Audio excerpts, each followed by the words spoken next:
Hi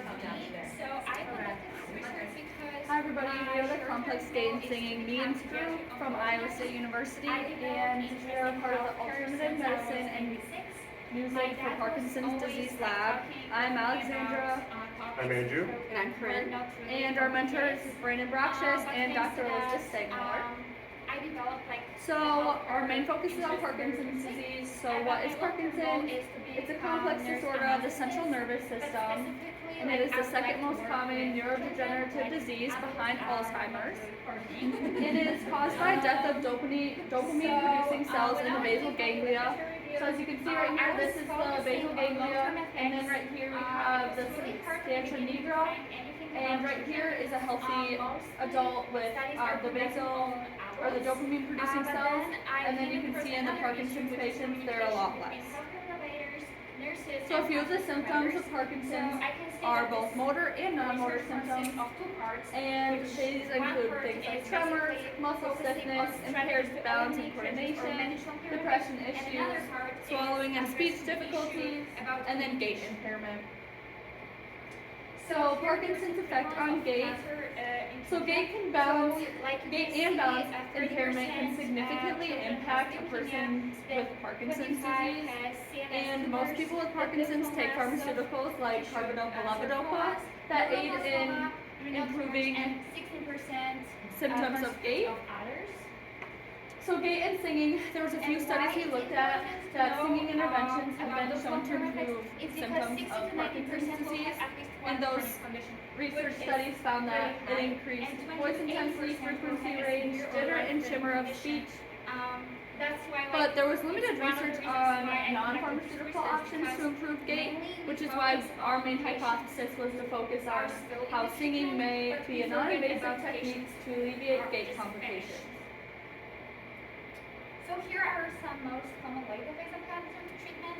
So I have categories. So to kind of go over our methods, we had 12 total walking trials, and they consisted of trials where we had either straight or serpentine walking, as is illustrated on the right side of the screen. On the left side of the screen, you can see our lab setup that we have with our cones, and the cones are illustrated by those orange triangles. And walking trials also consisted of either singing or non-singing trials, and in the singing trials, participants would sing Row, Row, Row Your Boat. So, to measure gait down our hallway, we used devices called opals from APDM, and we had one on each wrist, like a watch. We had one on each top of the foot above the shoe, and then we had one on the lumbar region of the back. And we use these opals to collect information about space and time in terms of gait. So to kind of overview our recruitment methods, we completed our recruitment procedures through Iowa State University, especially when it came to recruiting our healthy young adults. For our people with Parkinson's, we used our lab's Parkinson's registry list, and that is a list of all participants in our lab and outreach groups with Parkinson's. And furthermore, we reached out to the Ames community to get a bigger sample size. And we used phone, email, and we used posters, as you can see on the right side of the screen. So to kind of overview our inclusion and exclusion criteria, for both of our groups, for both of our healthy young adults and Parkinson's groups, both needed a Beck's Depression Inventory score of less than 18, and both needed a mini mental state examination score of above 24. Both groups had to have been able to walk without an assistive device, and our healthy young adults were between 18 to 35 years of age, and our Parkinson's group was between 55 to 85 years old. Our healthy young adults could not have been diagnosed with any neurological disorder, and our Parkinson's group could have only been diagnosed with Parkinson's and had to have been on medication for Parkinson's for the past 30 days. And of course, both groups were to be familiar with Row, Row, Row Your Boat. And I know that you only see two groups up here. We are going to plan on continuing this study with age-matched Parkinson's disease groups, so that we can see the difference between lack of or presence of Parkinson's.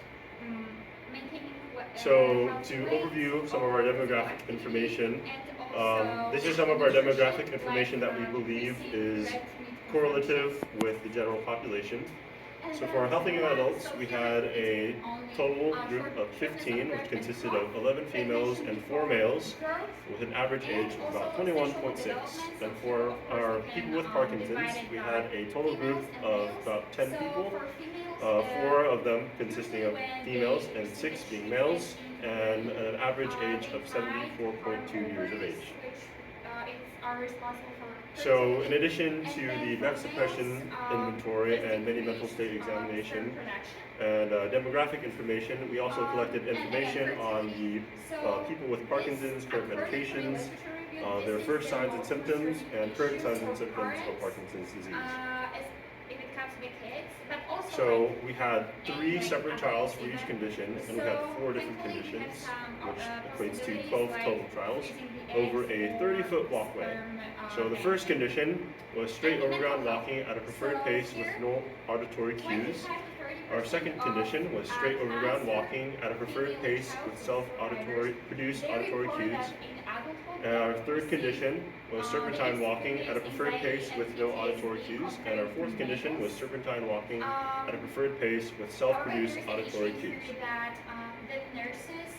So we use the opals to collect certain aspects of gait, including cadence, double support time, gait speed, single limb time, stance time, step time, stride length, swing time, and circumduction. And in our data analysis, we specifically looked at cadence, which is the number of steps taken in a certain amount of time, gait speed, which is the amount of time that it took our participants to walk from one end of the hallway to the other, stride length, which was the distance between both feet and the contact points between those 2 feet, and circumduction, which is the circular movement of the leg. The most recommended physical activity is aerobic exercise.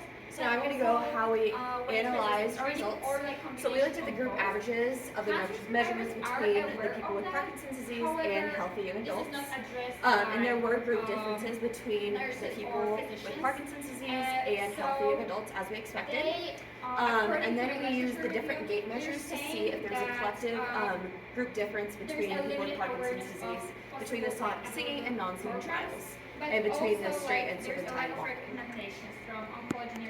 So first we looked at gait speed, which is the time it takes an individual to travel a given distance, like Andrew said. So I'll just go over what these graphs show. So this is left gait speed and right gait speed for the left foot and the right foot. So on the x-axis, it shows the conditions, and then on the y-axis, it shows the measurements that we used. So the red dots include the healthy young adults, and then the yellow dots are people with Parkinson's disease. The big bolded ones are the means or the averages, and the individual dots are the individual people. So for gait speed, we did not see a difference observed in individuals with Parkinson's disease between the singing and non-singing trials. So next we went over cadence, and these graphs are the same as the other ones, and there's also no difference observed in individuals with Parkinson's disease over singing and non-singing trials. So stride length, there was a trending significance of the left stride length shown in this graph among individuals with Parkinson's disease when walking in a straight line, and it was longer without singing. And the last one, there was a lot of significance in circumduction, significance in the right circumduction during serpentine walking, and then trending significance in left circumduction during straight walking, and they were both higher with singing. So for discussion, the results show that during serpentine walking, singing significantly changed a person's circumduction. So serpentine walking may take more controlled processing, so that means it may be more difficult. So it's an increased dual task, which may explain the increase of the hip swing, which is circumduction. So evidence suggests that utilizing singing during complex walking may not be beneficial for individuals with Parkinson's disease, because if you're singing and talking, it may be harder for individuals, so it may not benefit them directly. But more information is necessary to see if this hypothesis is supported or not. So moving forward, we plan to collect more data and hope to get a bigger sample size, and then they don't really hope to know find how more to significant work around differences.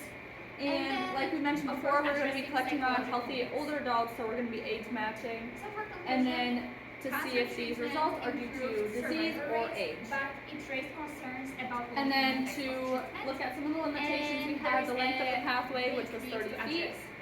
The variability of the opals, the sample size was fairly small. The access is still not stimuli, so we tried to keep it to a minimum, but we were in the Any hallway. questions? It could have led to some distraction. And then involuntary musical imagery. We would just like to thank, first of all, our participants, because we would not have this research without them. We would like to thank all of our colleagues, and then we would also like to thank you guys for listening and They're giving your saying time that today. it's not in the scope of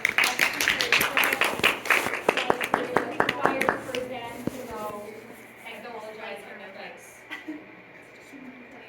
But yeah, I'll open up the floor for any questions. And as Anybody wants to nurses, get us we started? go to the schools and Oh, we act okay. out play, so we educate not just the teachers, but also Which the one? kids, so that they understand this is not anything to be ashamed for, it's how kids So, can be supported. do you want I had a chance to talk with one of the cancer survivors. That's a good question. Doctor.